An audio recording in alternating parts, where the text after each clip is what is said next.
अस्सलाम वालेकुम स्टूडेंट्स। आज हम डिस्कस करेंगे what is the rule of law. Rule of law क्या है?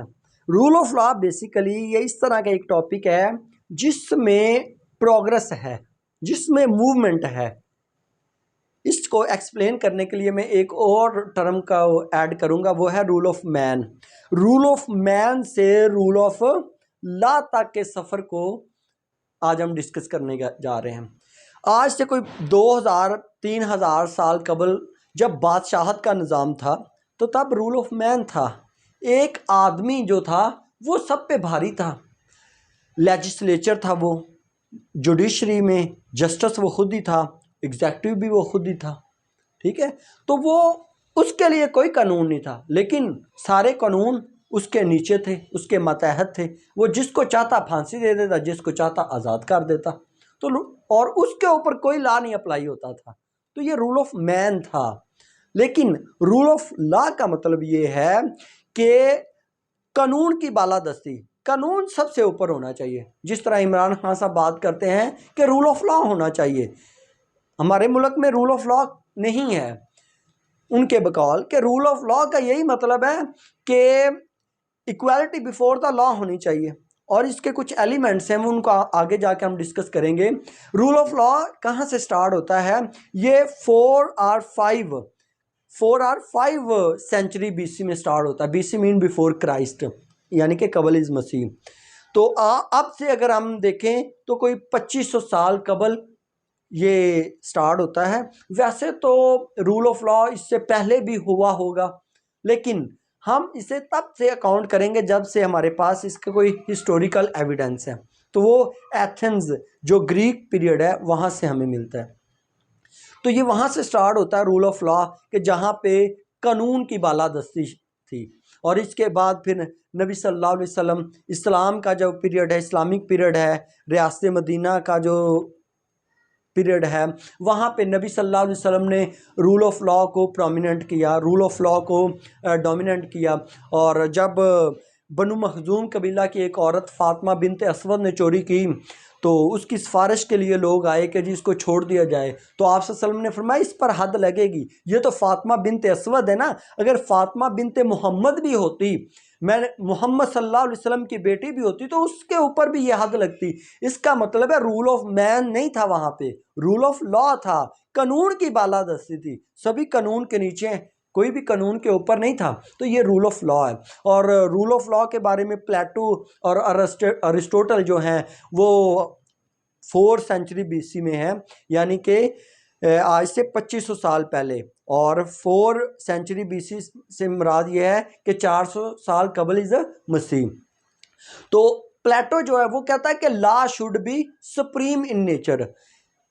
4 सेंचुरी बीसी में प्लेटो कहता है कि law should be supreme in nature, कि लॉ को अपनी नेचर में सुप्रीम होना चाहिए। And no one is above the law, कि कोई भी कानून से ऊपर नहीं है, कोई भी कानून से बालातर नहीं है। और ये रूल ऑफ लॉ जो है, ये कंसेप्ट हमें देता है प्लेटो 4 सेंचुरी बीसी में। ठीक है। और इसके बाद अरिस्टोटल है, वो कहता है कि law should be the final sovereign, कि जो लॉ है उसको फाइनल सोवरन होना चाहिए, उसको जो सबसे बरतरी है वो लॉ को हासिल होनी चाहिए। इसका मतलब यह है कि रूल ऑफ लॉ की बात जो है वो 4 सेंचुरी बीसी में प्लेटो और अरिस्टोटल करते रहे। ठीक है। इट्स मीन कि प्लेटो और अरिस्टोटल ने भी रूल ऑफ लॉ का कंसेप्ट क्लियर किया है। और यहाँ पे एक बात मैं क्लियर कर दूँ, सम टाइम स्टूडेंट कंफ्यूज होते हैं कि जो प्लेटो था, जिसे अफलातून कहते हैं, अरिस्टोटल जिसे अरस्तु कहते हैं, ये इनका पॉलिटिकल साइंस में भी जिक्र है, इनका इकोनॉमी में भी जिक्र है। जब हम इकोनॉमिक्स पढ़ते हैं तो वहाँ पे भी जिक्र होता है, और इसके अलावा इसका लॉ में भी है, इनका जिक्र है। बेसिकली ये फ़िलासफ़र थे, और जो फ़िलासफ़र होता है वो ज़िंदगी के हर मोड में, ज़िंदगी के हर पहलू के ऊपर गहराई से सोचता है और उसके ऊपर अपने तासुरात देता है, अपने रिमार्क्स देता है। बाय द वे जी, वापस आते हैं हम रूल ऑफ लॉ के ऊपर। रूल ऑफ लॉ के कुछ एलिमेंट्स हैं, अगर वो एलिमेंट्स एग्जिस्ट करते हैं तो इट्स मीन कि वहाँ पे रूल ऑफ लॉ है। अगर वो एलिमेंट एग्जिस्ट नहीं करते, इट्स मीन कि वहाँ पे रूल ऑफ लॉ नहीं है। तो सबसे पहले नंबर पे जो फर्स्ट एलिमेंट है वो है कि equality before the law. Equality before the law का मतलब ये है कि तमाम अफराद, चाहे वो पीएन है, चपड़ासी है, चाहे वो प्रेसिडेंट है या प्राइम मिनिस्टर है, सभी कानून के सामने बराबर हैं। तो ये रूल ऑफ लॉ का एक एलिमेंट है। Number 2, check and balance on the use of power. Check and balance होना चाहिए किसमें? On the use of power. जो इदारे हैं वो अपनी ताकत का इस्तेमाल गलत नहीं कर सकते, ये रूल ऑफ लॉ है। ऐसा नहीं है कि एक पॉलिटिकल पार्टी है वो इक़्तिदार में आई है तो वो ऑपोजिशन को गिराने में इदारों का इस्तेमाल करे। जिस तरह कहा जाता है कि जी नैब का इस्तेमाल होता है या पुलिस डिपार्टमेंट का इस्तेमाल होता है, तो ये रूल ऑफ लॉ नहीं है। रूल ऑफ लॉ का मतलब ये है कि चाहे प्राइम मिनिस्टर भी है, अगर वो किसी इंस्टीट्यूशन को, किसी अदारे को, चाहे वो नैब का या पुलिस का या कोई भी अदारा है, तो उसको अगर अपनी मर्जी से इस्तेमाल करना चाहे अपोजिशन को गिराने के लिए, अपोजिशन को नुकसान पहुंचाने के लिए, अपना रिवेंज लेने के लिए, बदला लेने के लिए, तो वो ऐसा ना कर पाए, तो ये रूल ऑफ लॉ है। जबकि माज़रत के साथ हमारे जो मुल्क में ये पॉलिटिकल पार्टीज़ ने जो रूल ऑफ लॉ का बेड़ा गर्क किया हुआ है वो आप सबके सामने है कि किस तरह पॉलिटिकल पार्टीज जब इक़्तिदार में आती हैं तो वो दूसरों से बदले लेने के लिए इन इंस्टीट्यूशंस का इस्तेमाल करती हैं। तो इस तरह फिर रूल ऑफ लॉ से रूल ऑफ मैन हो जाता है। तो रूल ऑफ मैन तो आज से 2000-3000 साल कबल था, अब तो रूल ऑफ लॉ है ना, अब तो रूल ऑफ लॉ होना चाहिए।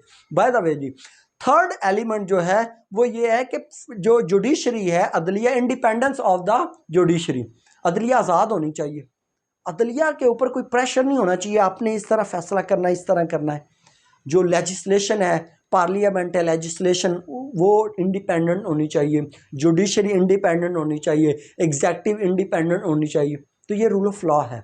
और फंडामेंटल राइट्स हैं जो वो लोगों को मुहैया होने चाहिए।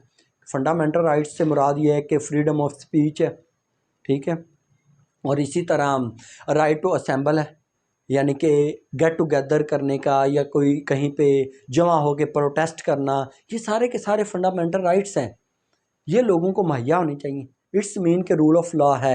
If these elements exist in a society, it's mean there is the rule of law. But if these elements does not exist in any society, it's mean there is a not rule of law। तो ये elements हैं, अगर ये वहाँ पे exist करते हैं, कानून की बालादस्ती है, कोई भी शख्स कानून से ऊपर नहीं है, तो फिर रूल ऑफ लॉ है। और इंस्टीट्यूशंस जो हैं, अदारे हैं, वो अपनी पावर का गलत इस्तेमाल नहीं कर रहे।